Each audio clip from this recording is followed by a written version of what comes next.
بسم اللہ الرحمن الرحیم۔ السلام علیکم۔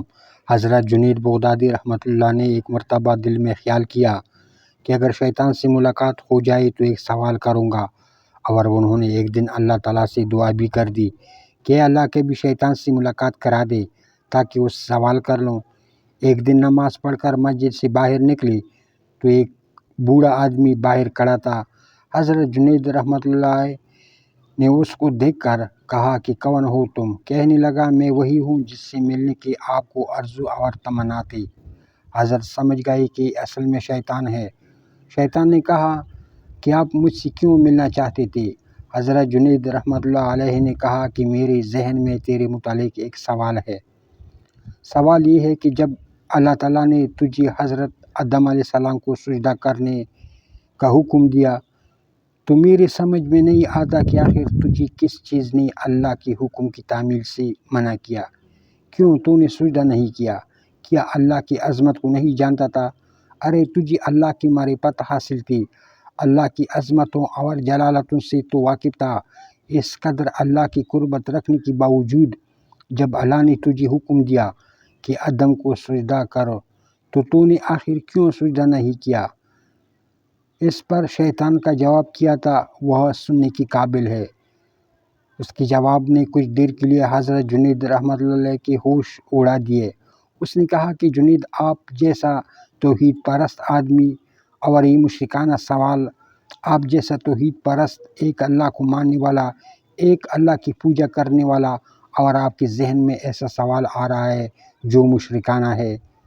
یہ سوال کہ میں نے غیر اللہ کو سجدہ کیوں نہیں کیا؟ کہنے لگا کہ آدم تو غیر خدا تھے، خدا تو نہیں تھے، میں غیر اللہ کو کیوں سجدہ کر لیتا؟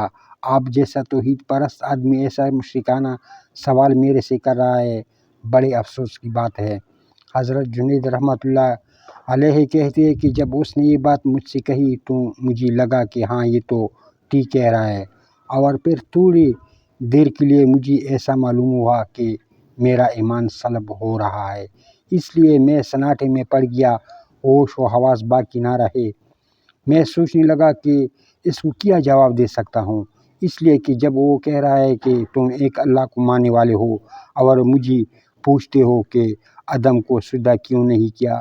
حضرت جنید رحمۃ اللہ کہتے ہیں کہ میرے ذہن میں جواب نہیں آیا، فوراً اللہ کی طرف سے الہام ہوا اور مجھ سے کہا گیا کہ اس سے پوچھو کہ حکم دینے والا کون تھا۔ حکم دینے والا جب خود کہہ رہا ہے کہ فلانا چیز کو سجدہ کرو تو توحید اسی کا نام ہے، اس کی بات کو مان لیا جائے۔ حضرت جنید رحمۃ اللہ علیہ کہتے ہیں کہ اس الہام کے بعد میرا ایمان برقرار ہوا، اور نہ تو مجھے ایسا معلوم ہوا کہ میرے ایمان میں تزلزل پیدا ہو گیا ہے۔